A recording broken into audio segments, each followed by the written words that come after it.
예, 금요일 묵상의 시간입니다. 천국의 삶은 이 세상에서 죽을 때 시작되는 게 아니다. 천국의 삶은 이 세상에서 죽을 때 시작되는 게 아니다. 이런 제목으로 이번 주간 또 마지막 수 함께 나누겠습니다.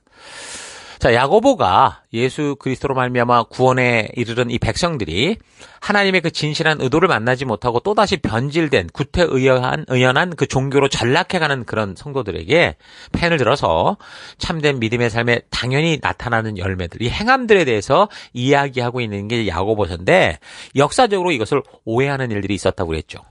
야고보가 말한 것은 율법주의자들의 속이 빈 껍데기 행함만을 강조한 게 아니고, 이런 길을 주신 하나님의 진심을 알기에 그 마음을 담은 행함, 그 마음을 따라가는, 그 가치를 따라가는 믿음을 이야기한 건데, 마틴 루터와 같은 종교개혁가도 처음에 오해를 했고, 그래서 야고보서를 평가절하했던 것이었습니다. 그러니까 야고보서는 하나님의 자녀가 되었다면 살아가야 될 새 언약 백성다운 삶에 대해서 좀 말하는 거거든요. 하나님의 부르심을 바르게 안다면 결국 하나님께서 주신 법도와 규례와 명령과 계명을 통해 주시는 하나님 나라 백성다운 이 가치를 따라 살아가야 되는 걸 말하는 겁니다.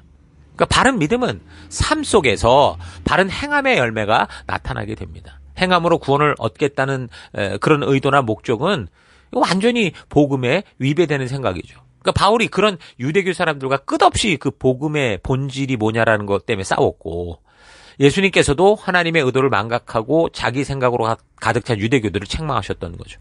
그러나 항상 바른 믿음에는 바른 행함의 열매가 뒤따르고요, 그것을 통해 믿는다고 말하는 사람의 진실됨을 분별할 수 있다라고 성경은 분명히 말합니다. 마태복음 7장 17절, 이와 같이 좋은 나무는 좋은 열매를 맺고 나쁜 나무는 나쁜 열매를 맺는다. 좋은 나무가 나쁜 열매를 맺을 수 없고 나쁜 나무가 좋은 열매를 맺을 수 없다. 좋은 열매를 맺지 않는 나무는 찍어서 불 속에 던진다. 그러므로 너희는 그 열매로 그 사람을 알아야 된다.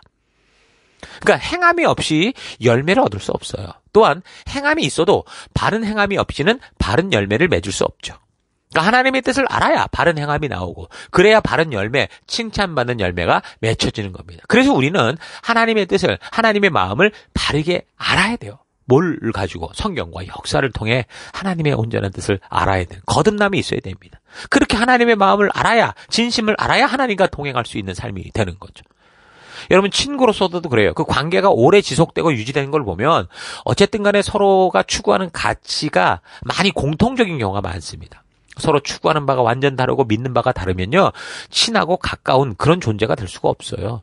마찬가지로 우리가 하나님의 은혜로 구원을 얻어서 하나님과 동행하는 친구와 같은 존재가 되었다라는 것은 이제 창조주 하나님께서 피조물된 우리에게 주신 그 가치를 따라 내 삶의 모든 길과 진리를 삼아 살아가겠다라는 거거든요.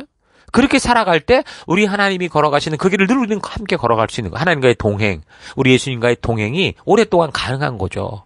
그렇지 않고 자기의 생각과 뜻을 따라 살아갈 때 에덴 동산에서 태어났던 아담과 하와도 결국에는 하나님과 결별되고 다른 길로 가버렸던 것처럼 그런 결과를 맞을 수 있어요. 그러므로 우리가 이제 믿음으로 하나님의 자녀가 되었다라는 것은 단지 믿기만 하면 용서받고 천국 간다라는 게 아니라 이제 하나님과 비로소 동행하는 삶이 시작됐다라는 이 사실을 잊지 말고, 그래서 그럼 어떻게 걸어가야 되느냐라는 것을 이 성경과 역사를 통해 바르게 알 수 있기를 바라고, 바로 이런 이야기를 지금 야고보서가 이야기해주고 있는 겁니다.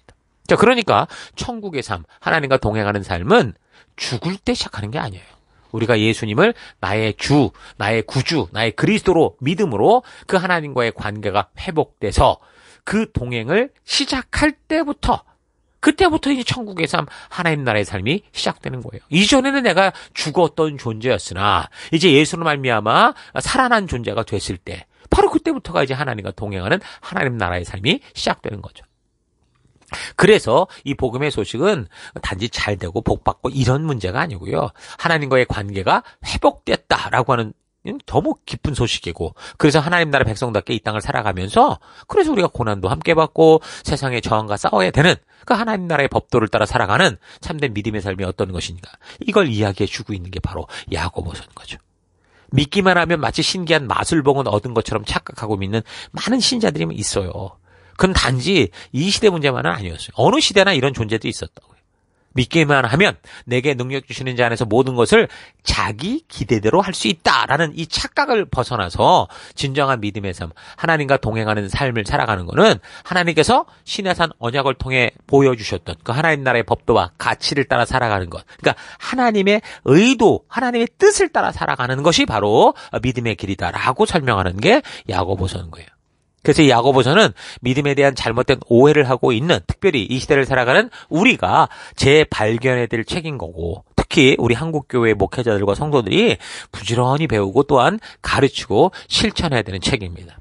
오늘날 한국 개신교들이 예수님이 시작하시고 바울이 싸우고 마틴 루터가 싸워왔던 율법적 종교 형식주의 껍데기에 위험스러우리만큼 깊이 빠져있는 것을 볼 수 있기에 정말 우리에겐 중요한 얘기인 거죠.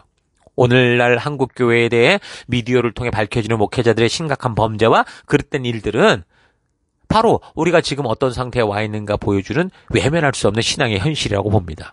이런 열매를 보고 한국교회의 현실을 진단할 수 있는 거예요.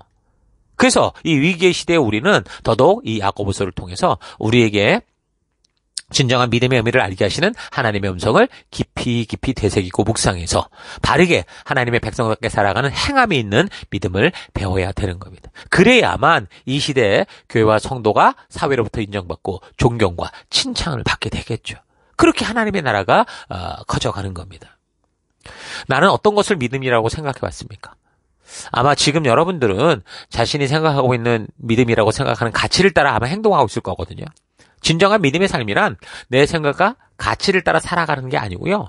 창조주 하나님께서 우리에게 말씀하신 그 말씀의 가치를 따라 살아가는 것, 그게 진정한 믿음의 삶이라는 거 잊지 마십시오.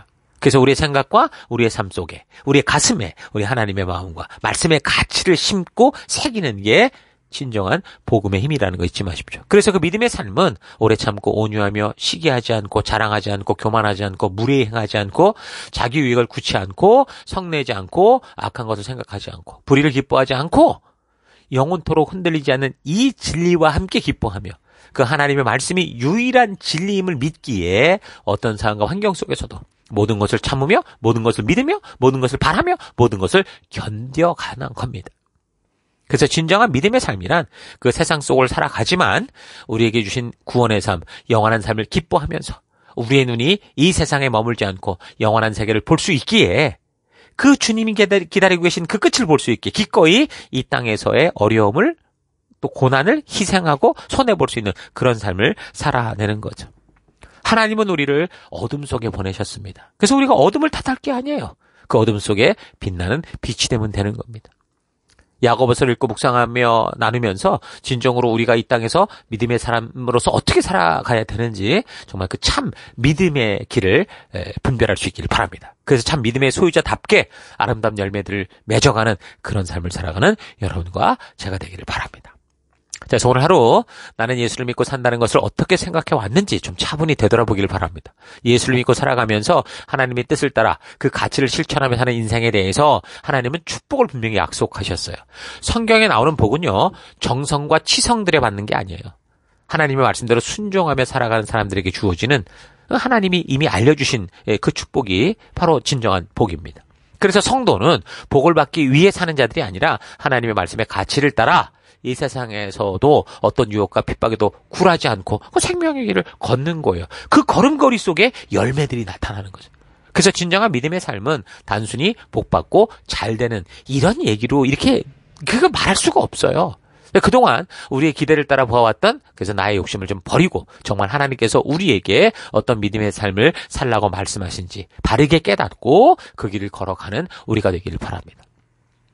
이기적인 욕심과 잘못된 기대들을 하나님의 말씀의 가치를 통해 발견해서 기꺼이 버리고 욕심을 따라 하나님을 자꾸 만나왔던 것, 내 욕심대로 만나왔던 것 회개하고 공중에 나는 새와 들에 피는 들풀 하나도 책임져 주신 하나님께서 나를 책임져 줄 것이라는 것을 확실히 믿고 믿음의 길을 온전히 걷는 우리가 되기를 바랍니다. 오늘도 그래서 말씀을 바르게 알고 하나님의 뜻대로 살아가면서 이 말씀을 내 자녀들에게 내게 주신 영혼들에게 온전히 전수하고 전하는 삶을 살아가십시다. 나의 게으름으로 인해 하나님의 말씀을 소홀히 여기고 그래서 결국 하나님의 진심이 담긴 말씀을 모르기에 하나님의 진정한 뜻을 알지 못하게 돼서 또다시 세상의 습관과 달콤함에 기웃거리는 그렇게 가게 되는 이런 태도를 회개하시고 다시는 뒤돌아서지 않는, 그래서 주님 부르신 그 길로만 걷는 여러분과 제가 되기를 주의 이름으로 축원합니다. 자, 오늘 하루도 힘내십시오. 잠시 기도하겠습니다. 하나님은 믿는 백성들과의 동행을 원하시는데 나는 그냥 하나님을 종교의 굴레 안에 가두고 하나님은 그저 내가 원하는 것을 이루어주는 분, 나의 죄로 인해 찝찝한 마음을 편하게 하는 분, 그런 정도만 알고 살아왔던 것 회개합니다. 용서해 주옵소서. 하나님의 진심을 모르고 하나님의 진정한 뜻을 모르고 우리가 어떻게 이 세상에서 진정한 빛과 소금으로 살아갈 수 있습니까? 완전히 불가능함을 기억하고 성실히 하나님의 말씀을 통해 하나님의 진실한 마음을 부지런히 만나는 내가 되기 원합니다. 하나님, 그래서 내가 나온 세상임에도 그 세상을 다시 기웃거리 인생 되지 않고 내게 주신 천국의 삶, 우리 하나님과 동행하는 믿음의 모험을 즐기고 기뻐하는 그런 하루하루 되기를 결단합니다. 하나님 천국의 삶은, 하나님 나라의 삶은 우리가 죽은 다음에 이루어지는 게 아니라 바로 우리가 예수 그리스도로 말미암아 우리 하나님을 만나는 그 순간으로부터 이루어지고 있다라는 거 잊지 않고 우리가 이 땅을 살아갈 때 하나님 그런 진정한 천국 백성다운, 하나님 나라 백성다운 삶을 살아내는 우리가 될 수 있도록 주님 역사해 주옵소서. 이 하루 그런 하나님 나라 백성다운 삶을 살아가는 하루 되기를 결단하고 감사드리며 예수님 이름으로 기도했습니다. 아멘.